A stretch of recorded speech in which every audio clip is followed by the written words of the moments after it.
Ja, goeienaand en baie welkom. Lekker om julle hier te sien. Julle het niks verloor nie. Ek gaan lekker opsom gisteraand se erediens soos almal in die prentjie is, maar ek is baie bly julle is hier. Ons het nou gisteraand begin met die Ou Testament, die Heilige Gees in die Ou Testament, dat ons begin by waar ons begin het. Dan kan ons sien hoe steek dinge in mekaar tussen die Ou en die Nuwe Testament. En daar's 'n baie belangrike paar en interessante verskille. En dan vanaand gaan ons net kyk wat is ons wys uit die Nuwe Testament. Maar daar's te veel stof, so ek gaan afsluit by die einde van die Johannes Evangelie. Met ander woorde die verhaal van die Heilige Gees tot en met Jesus hemel toe is. Dan sal ons hervat môre aand as die Here wil in Handelinge. Ons gaan die eerste 2 hoofstukke gaan ons los. Dis die uitstorting en die geboorte van die Heilige Gees. Dit doen ons volgende Sondag. En dan gaan ons aan en dan is ons nou baie meer in ons kraal.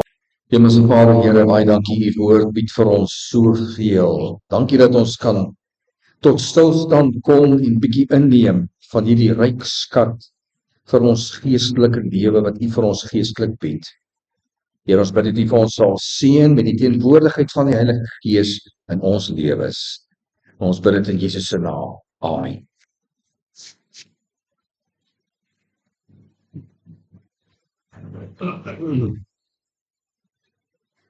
Ek som baie gou en baie bietjie op oor wat ons gisteraand gedek het, die Ou Testament en die Heilige Gees in die Ou Testament. Ons kry die Heilige Gees alreeds in die eerste hoofstuk van die Ou Testament, die eerste 2 verse, lees ons van die Gees van God wat gesweef het oor die waters. En dan in daai selfde hoofstuk praat God van ons. As jy kyk na die oorspronklike Hebreëus, dan is dit die ander gedeeltes van daardie hoofstuk waar daar staan God, is dit die meervoudsvorm Elohim, Gode. So dan kom ons aan die eerste hoofstuk alreeds agter, want ons het nou die kennis, ons kan terugkyk, dat reeds in die eerste hoofstuk het ons uitgekom by, dat daar is meer as een. Daarom praat ons van God drie-enig, bedoelende daar is 3 persone, nê? Dis nie net een wat dan's God Vader en dan's God Seun en dan's God Heilige Gees nie, dis 3 verskillende persone. En dan die res van die Ou Testament kry ons baie die Heilige Gees. Hy was in die Ou Testament altyd in diens van die leiers wat God in Israel aangestel het. Leiers bedoelende die rigters, wat die eerste leiers was in Israel, daarna die konings en daarna en tydens daai tydperk profete.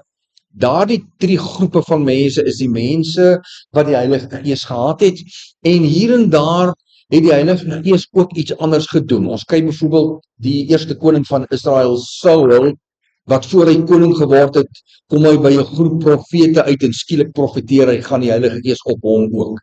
So dit is basies die nommer 1 funksie gewees van die Heilige Gees in die Ou Testament, om die Here se leiers te bemagtig, om te doen wat die Here sê, om die wysheid te hê om te lei volgens hulle kapasiteit, profeet of koning, maar ook aan in die tweede instansie, afgesien van die bemagtiging om te doen wat die Here wil hê hulle moet doen, het die Heilige Gees se optrede dwars deur die Ou Testament ook meer en meer God se wese bekend gestel. Kon Israel sien, God is goed, God is genadig, God is regverdig, God is almagtig, God is geduldig. Daardie en veel ander van die Here se eienskappe as God het deur die jare se optrede van daardie leiers vir die volk baie duidelik geword, sodat hulle al hoe meer en meer die Here hulle eintlik gehelp het om hom gehoorsaam te wees in die nakoming van Israel se wette. Vanaand dan gaan ons bietjie verder verken. Ons is dan by die Heilige Gees in die Nuwe Testament, en weer eens soos in die Ou Testament, baie vroeg reeds daag die Heilige Gees op.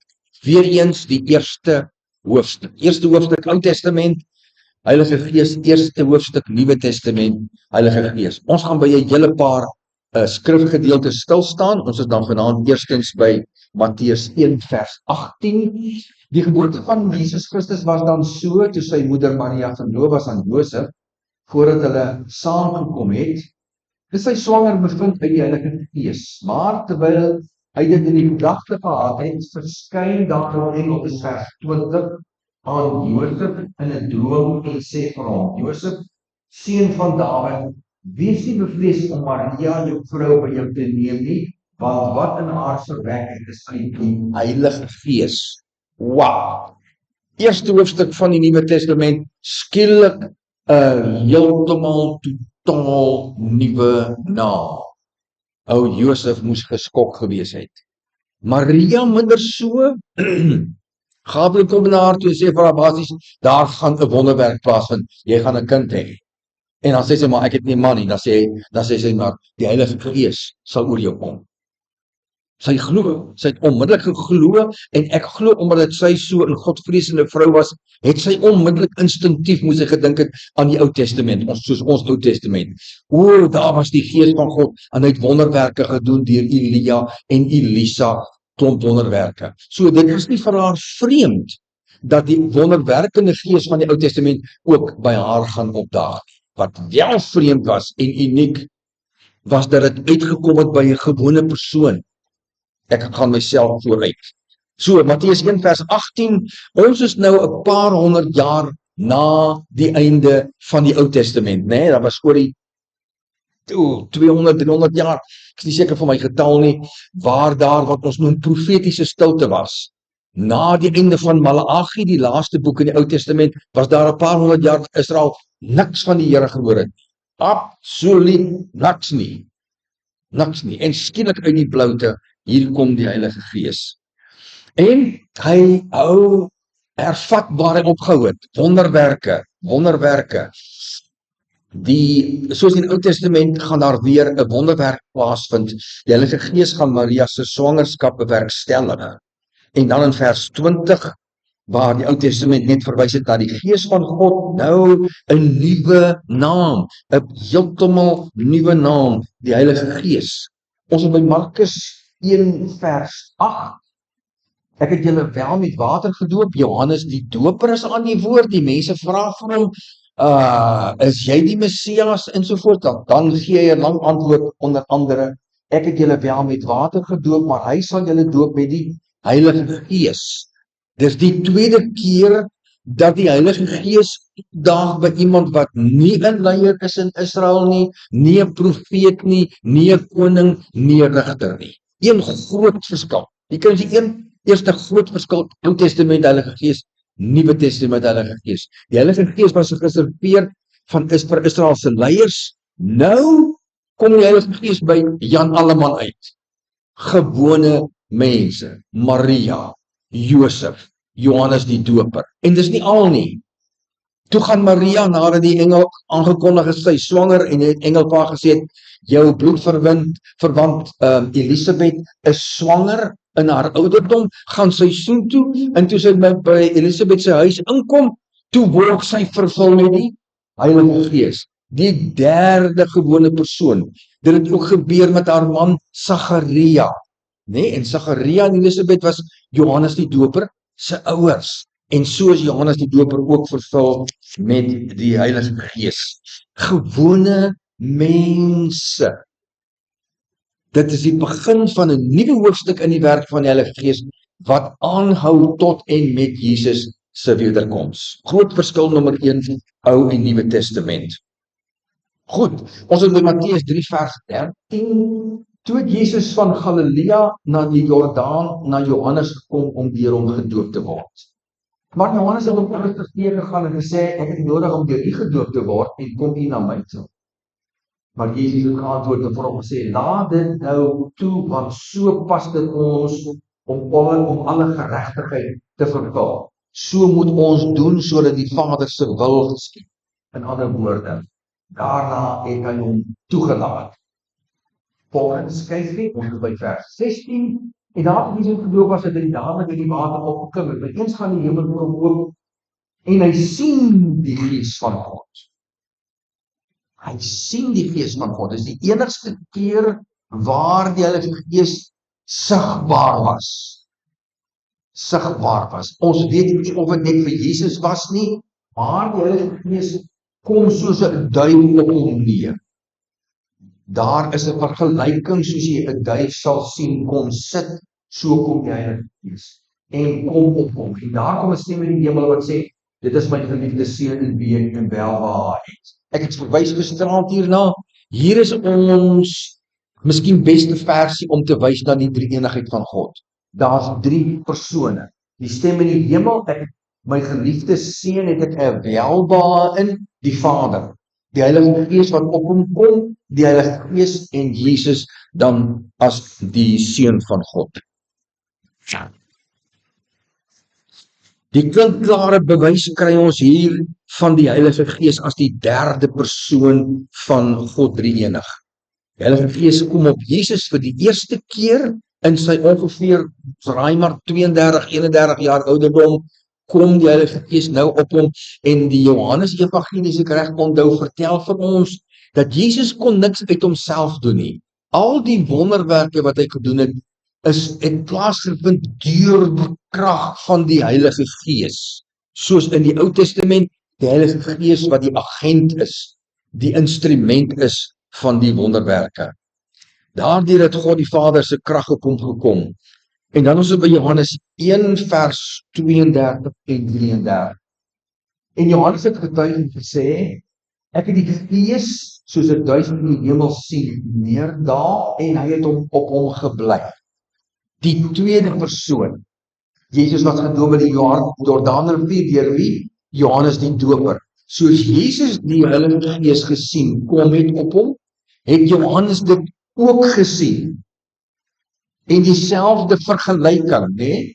Jesus die Gees kom soos 'n duif. Johannes sê ek het soos 'n duif die Gees. So die eerste wat ons agterkom is dis 'n wisselvorm. Partykeer kry jy in die Nuwe Testament Gees met 'n hoofletter, ander keer Heilige Gees. Dis dieselfde persoon, dis hoekom Gees hier soos in ander dele waar dit die Heilige Gees dui, is met 'n hoofletter geskryf, nie met 'n klein letter. Vers 33. Ek het hom nie geken nie, maar hy het my gestuur het op het water geloop. Hy het aan my gesê, op wie die Gees sien neerdaal en op hom bly, dit is hy wat met die Heilige Gees doop. Wat met die Heilige Gees doop. Goed, so binne 'n baie kort tydperk is die Ou Testamentse Gees van God nou bekend gestel as die Heilige Gees aan Josef, Maria, Johannes die Doper, Sagaria, sy vrou Elisabeth.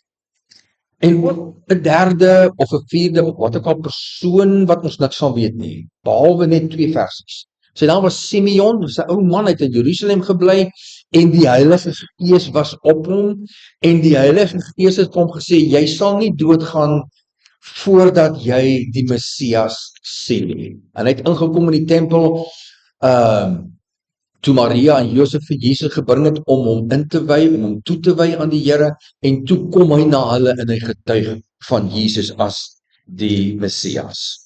En dan is ons by Lukas 4 vers 14. Lukas 4 vers 14 en Jesus het in die krag van die Gees na Galilea toe teruggekeer en daar het 'n gerug aangaande hom deur die hele omtrek gaan. Hier kry ons hierdie gebeurtenis was net na Jesus vir 40 dae in die woestyn deur die duiwel besoek is en versoek is. Julle sal onthou toe Jesus is gedoop en toe die Gees, die Heilige Gees hom uitgedryf in die woestyn waar hy versoek is en toe het hy in die krag van die Gees na Galilea teruggekom. Alles het nou verander. Hier sien ons dan die voorbeeld hoe die Heilige Gees weer in Gees hoofletter op dieselfde persoon dui. En dan begin Jesus met sy bediening. Hy begin in Galilea, hy gaan rond en hy preek en hy doen wonderwerke. En by so 'n geleentheid het Jesus die mense aan hom toe gebring, 'n persoon wat met duiwel besete was, maar ook stom en blind. En toe maak hy hom gesond en toe sê die Fariseërs, hy doen dit deur die krag van Beelzebul. Beelzebul is die owerste, die hoof van die duiwels. Kom ons lees Matteus 12 vers 31. Daarom ek sê vir julle, hy praat met daai mense. Elke sonde en lastering sal die mense gegee word. maar lastering teen die Gees sal nie vergewe word. Dit staan bekend as die sogenaamde onvergeefbare sonde. En ek het laai uiters het lidmate al na my toe gekom en gesê, Dominee, wat is sonde is daai? En ek kon sommer sien dat is bekommerd. Hulle het gewonder, of hulle miskien daai sonde begaan het. En dit is eenvoudig maar net wat hier gebeur het. Jesus doen baie duidelik, die krag van God 'n wonderwerk, die krag wat die Heilige Gees daar bring. Dis iets wat die Here bewerkstellig, wat die Here dryf die duiwel uit. Jesus se antwoord op die Fariseërs was, hoe kan Beelzebul teen homself optree deur sy duiwels uit te dryf? Dis maak ons nie sin nie. So die onvergeefbare sonde, wanneer ons iets wat duidelik 'n wonderwerk is deur God, wanneer ons sê, dis die werk van die duiwel. Dis die onvergeefbare sonde. En ek sien nie een van die mense sê dit sal vertel word, maar ek sien die Heilige Gees. Sien, daar het ons 'n baie goeie voorbeeld van die wisselvorm. Wat van 'n wisselvorm? Dieselfde persoon, vers 31 en 32, en vers 31 die Gees, en vers 32 die Heilige Gees. So Jesus het al hoe meer beide in sy preke, en dan veral sal ons sien môre aand met sy disippels, het hy die Heilige Gees bekend gemaak en verduidelik wie en wat die Heilige Gees is.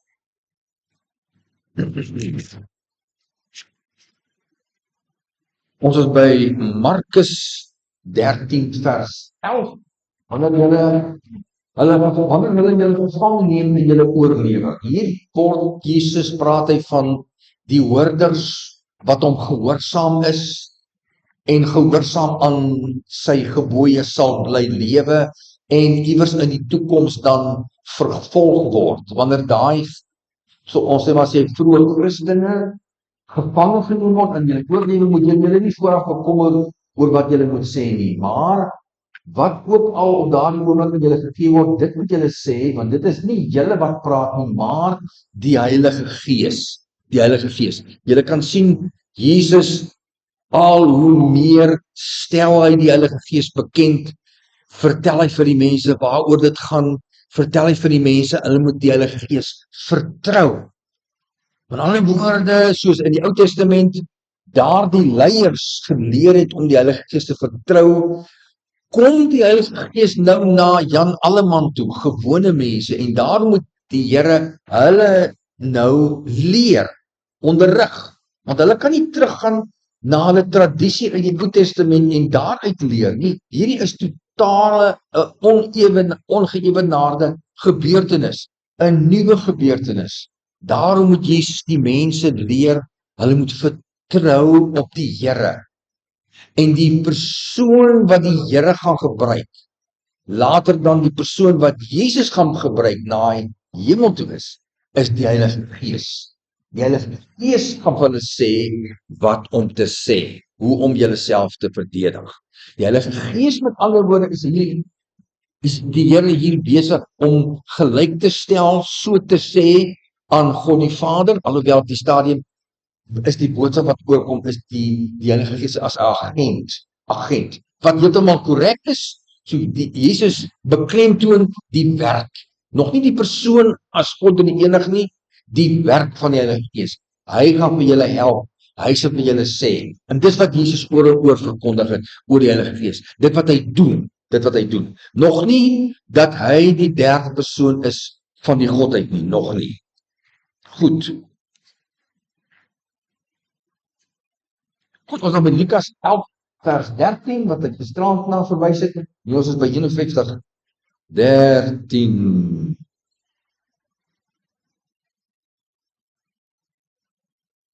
Kom ons by 11:13, en vir watter vader, omdat julle sal sy seun brood vra, en hy sal hom 'n klip gee, of ook 'n vis, en hy sal hom in plaas van 'n vis 'n slang gee, of ook as hy 'n reën vra om 'n skorpioen gee. As julle dan wat sleg is, bedoelende julle wat sondig is, weet om goeie gawes aan julle kinders te gee, hoeveel te meer sal die hemelse Vader die Heilige Gees gee aan die wat hom bid.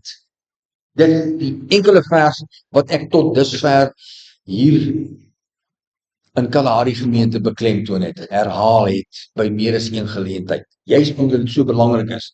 En daar is ons sentrale vers in die Bybel oor hoe ek die Heilige Gees kry. Ons vra daarvoor. Ons vra daarvoor en ons vra daarvoor omdat dit reeds uitgestort is en beskikbaar is vir ons.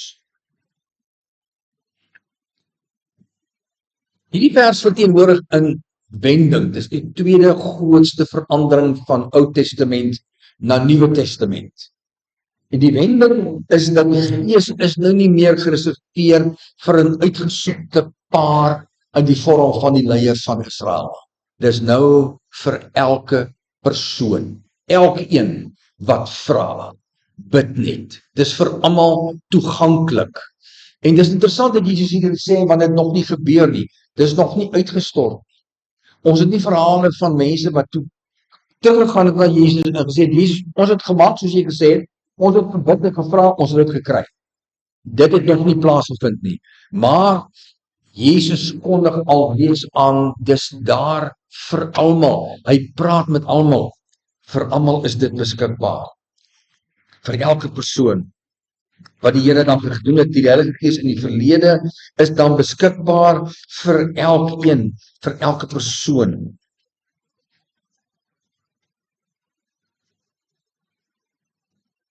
Dit was reeds die boodskap in elk geval na die gewone mense wat dan so met die intrapslag van die Nuwe Testament era dat met die Heilige Gees te doen gehad het. Maria, Sagaria en Elisabeth.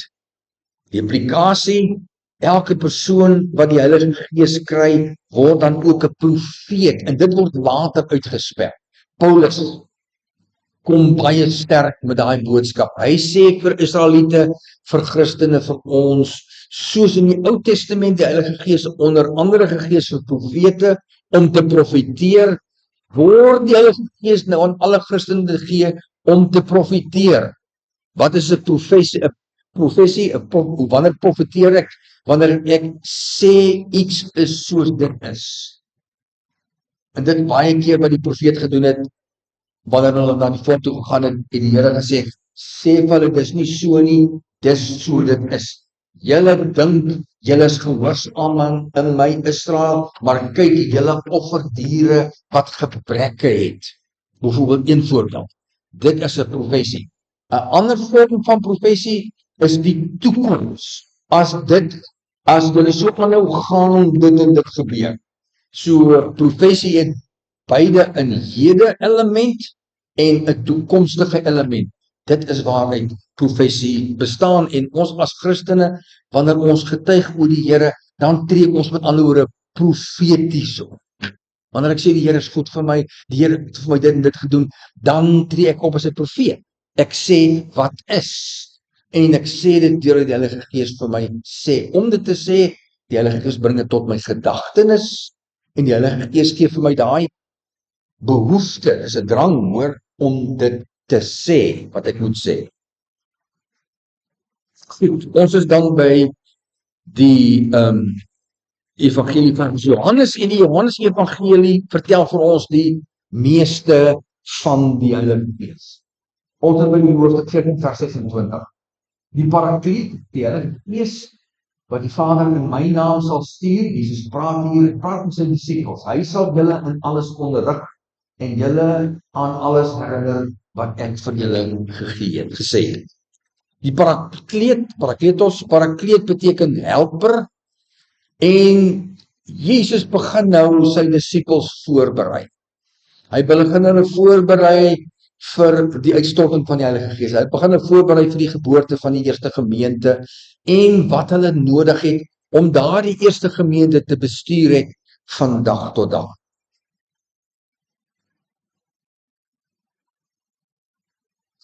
Ons vind dan ook hier nog take van die Heilige Gees. Nee, waar is ek nou? Ekskuus tog. Dis duidelik hierso dat die Heilige Gees word deur die Vader gestuur, maar die Heilige Gees gaan wees in diens van Jesus. Hoekom? Die Vader het Jesus gestuur op die sending om die koning van die koninkryk van God te word. Die koninkryk van God bestaande uit alle Christene. Hy word die hoof daarvan. Daarom vir daardie taak, om daardie koninkryk uit te bou wat Jesus elke dag doen in die hemel deur die Heilige Gees, het ons as Christene almal vir ons die Heilige Gees nodig. Die Heilige Gees sou dan in diens wees van Jesus vir die disippels, daardie 11 apostels, om hulle verder te leer alles wat hulle gaan nodig hê wanneer die eerste gemeente dan gebore word, om daardie gemeente te bestuur. Dan in daardie tyd gaan hulle ook nodig hê, en het hulle nodig gehad, om dan dit wat Jesus vir hulle gesê het, om hulle voor te berei, om hulle daaraan te herinner. Hier kom die eerste gemeente, en die dae stap aan, al hoe meer mense kom tot bekering. Wat sê ons vir hulle? Wat preek ons vir hulle? Daarom het daardie disippels baie sterk gesteun op die Heilige Gees, om vir hulle terug te bring wat Jesus alles vir hulle gesê het, want dit is wat hulle moes preek.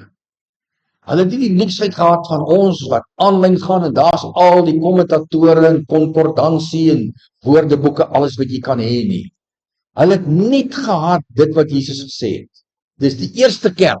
Hulle kon ook niks teruggaan, vir niemand gaan vra, man, hoe preek jy, wat sê ons nie. Alles wat hulle moes preek, en vir die mense sê om te doen, om dan Christene te wees, moes die Heilige Gees vir hulle herinner oor wat Jesus gesê het. Daarom helper, jy kan sien hoe belangrik die taak was in die behoefte by daai 11 apostels, om 'n helper te hê, om dan daardie gemeente te bestuur, en van week tot week geestelik te bedien, en dan ook preek hy elke Sondag. Net die volgende hoofstuk, Johannes 15, ook weer vers 26, ekskuus wat hy die paar keer, wat ek van die Vader af aan julle sal stuur, die Gees van waarheid, wat van die Vader uitgaan, sal ek oor my getuig. En julle moet ook getuig, omdat julle van die begin af by my is. Nog take. Ons vind nou dat die Heilige Gees is nie net helper nie, hy is ook die Gees van waarheid. Hy help deur waarheid gedurig oor te dra. Dis belangrik dat Jesus aan die disippels voor die tyd gesê het, moenie worry nie, ek sal vir julle gedurig die waarheid bring. Hoekom? Die Bybel het van die begin af die kerk in Jerusalem aangeval. Dwaalleer, vervolging, ensovoorts. So die apostels het, soos die tyd aangestap het, al hoe meer nodig gehad om dwaalleer, dit wat mense verkeerd verstaan het, dit wat die duiwel onder mense versprei het, om vir hulle te sê, nee, dis nie so nie, dis so. Daarom het hulle die waarheid nodig gehad, en die Gees van God was die Gees van waarheid, omdat hy gedurig net waarheid meegedeel het aan daardie apostels. Waarheid. En Jesus herhaal, die Heilige Gees gaan oor hom, ons vind die woord getuig, nou gaan ons 'n stapie verder. Die Heilige Gees kom as julle helper. Hy kom en julle help met die waarheid. Hulle het nie weet wat kom nie, hulle weet net, hier kom 'n helper. Maar julle moet ook getuig. Julle moet praat van my. Dan kan ons nou al 2 en 2 mekaar sit vir daardie mense in daai vroeë stadium. Hulle gaan ons getuig van Jesus, maar hulle het 'n helper. Dis al wat hulle nodig gehad het, en dis wat die Here hier oordra. Jesus die fondament en hoeksteen van die Christelike geloof, daaroor gaan dit oor hom. Hy is die stigter van die kerk, hy is die hoof van die kerk. Johannes 20 vers 21, jy daar, 2 van die woord. Jesus sê toe weer vir hulle, vrede vir julle. Hierdie is die opstandings na Jesus se opstanding. Na sy opstanding verskyn hy aan sy disippels vir die eerste keer. En hy sê toe weer vir hulle, vrede vir julle, soos die Vader my gestuur het, stuur ek julle oor. Nou gaan ons nog 'n stap verder. Hulle gaan die Heilige Gees kry as helper. Hoekom? Ons moet gaan getuig van Jesus. Okay, en dan julle gaan gestuur word. Julle sal moet uitgaan. Waartoe? Hulle is in Jerusalem. Okay, hulle is in Jerusalem, hulle is nie van Jerusalem, hulle is van Galilea af. So hulle kon hulle self voorstel, ons moet weer terug gaan Galilea toe. Miskien word ons gestuur terug na ons geboortedorp. Dit maak sin. En dan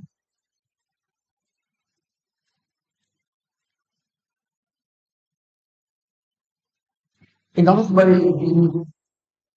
die logiese volgende stap. Vers 22, nadat hy gesê het, blaas hy op hulle en sê vir hulle, ontvang die Heilige Gees. Daar sê. Daar kry hulle Gees. Van daai oomblik af het hulle begin antwoorde kry. Waarheid. Nie die leuen van ons gaan in Jerusalem vir ewig bly nie, die waarheid van hulle moet uitgaan. Want toe breek, na 'n rukkie breek daar vervolging uit en hulle word die gelowiges in Jerusalem spat met mekaar. Baie van die apostels is toe weg. Daar's die gestuurdheid waarop hulle gewag het en die waarheid daarvan wat die Heilige Gees gedurig by hulle bevestig het. Maar wat interessant is, Jesus bemagtig hulle nou al. Reg teen die einde, dis nog nie die geboorte van die eerste kerk nie, voor hulle al gesê het, Here, wat maak ek nou? Waar is die Heilige Gees wat ons gaan help? Weet nou tot mense wat ons almal glo en hier kom die mense, hulle word almal, ons kom saam en hier's nou 'n klomp van ons. Nou wat moet ons nou doen? Hulle het klaar die Heilige Gees gehad, maklik 10, 15, 2 weke voor die tyd. Het hulle alreeds die Heilige Gees gehad. En dan die baie bekende Matteus 28 vers 19, gaan dan heen, maak disippels van al die nasies en doop hulle in die naam van die Vader en die Seun en die Heilige Gees en leer hulle om alles te onderhou wat ek julle beveel het. Nou is die prentjie volledig. Helper, hulle gaan uitgestuur word. Ontvang die Heilige Gees en dan die opdrag. Die sending opdrag. Gaan maak disippels van al die nasies. Nou die prentjie voltooi. Ons kry die helper wat ons stuur word, die kerk word gebore, dan moet ons gaan na al die nasies toe. Al die nasies, dit was 'n skokkende openbaring. Onthou die eerste klompie jare van die geskiedenis van die eerste gemeente in Jerusalem was een waar hulle vasgesit met mekaar. Hulle het vasgesit by die gemeente in Libanon. Hulle het vasgesit met die mense, maar daar Paulus het die Here dan die heidene toe gestuur en die Here het hom gesê, moenie, hulle hoef nie te doen soos die Jode doen. En toe het hulle vasgesit met mekaar. Almal het geglo, maar dit gaan nie oor ons Jode. Hier sê die Here, nee, ek stuur julle met die helper van die Heilige Gees na al die nasies toe. En dan die bevestiging van die drie-eenigheid van God. Die naam van die Vader en die Seun en die Heilige Gees. En leer hulle om alles te onderhou wat ek julle beveel het. Weer die hulp van die Heilige Gees om hulle te herinner wat het die Here ons alles beveel. Wat het hy ons alles beveel? Die eindelike bedoeling, sluit af van die Heilige Gees is dan bemagtiging van die apostels om die Christen godsdienst te vestig en uit te brei. Ons kry weer eens bemagtiging, soos in die Ou Testament, weer eens bemagtiging, hulp, helper, bemagtiging, waarheid vir hulle taak, nie net as Christene nie, maar om die Christen godsdienst uit te brei, om vir daai Jode wat uitkom nou uit 'n godsdienst wat heeltemal vreemd is aan die nuwe godsdienst wat Jesus kom vestig het, om vir hulle te vertel hoe dinge verander het. En dis waar hy veral die Here vir Paulus gebruik het. 'n heeltemal nuwe taak waarvoor daardie 11 apostels baie hulp nodig gehad het. Dit gaan dan oor die Here se voorsiening vir alles wat hulle sal nodig hê om God die Vader se taak af te handel. Die Heilige Gees as die derde persoon van die enige God word hier gedemonstreer en onderstreep deur die instelling van die doop sowel as die sendingopdrag. Nou het Jesus die Heilige Gees deel gemaak van alle mense, alle Christene, en dis daar vir ons. Môre aand gaan ons bietjie kyk oor wat gebeur het dan na Jesus se hemelvaart, na die uitstorting van die Heilige Gees. Wat leer ons in die res van die Ou Testament oor die Heilige Gees? Want nou kom Paulus op die toneel, nou praat hy met heidene, ons wat nie Jode is nie, nou is dit in ons kraal. Wat sê hy van die Heilige Gees? Hoe help die Heilige Gees my? Is dit die moeite werd dat ek bid vir die Heilige Gees? Wat mis ek as ek nie die Heilige Gees het nie? Nou is ons by daai direkte instruksies en verstaan van die Heilige Gees vir my. En ek hoop as die Here se wil is om môre aand dan daarby uit te kom. Hemelse Vader, baie dankie Here vir die wonderlike verhaal van die Bybel en die Heilige Gees. en hoe u daardie derde persoon van u as God die enig vir elke mens kom gee het om God binne in ons te wees. En ons kan terugkyk na die Nuwe en die Ou Testament en al die wonderwerke sien wat die Heilige Gees gedoen het. Al die bemagtiging, hoe die Heilige Gees vir konings en rigters en profete almal in staat gestel het om die woord van God te hoor en uit te lewe. En so ook die verhaal van die Nuwe Testament. Die Heilige Gees vir die alledaagse mense, gewone mense, daar om vir hulle in staat te stel om die Here se taak en roeping uit te leef. En dan ook vir ons, hoe kom ons in die prentjie? Dankie dat ons dit nou in u woord kan gaan naspeur. Here, ons bid dat u vir ons sal seën met 'n goeie nagrus en ook sterkte en seëning vir die dag van môre. In Jesus se naam. Amen.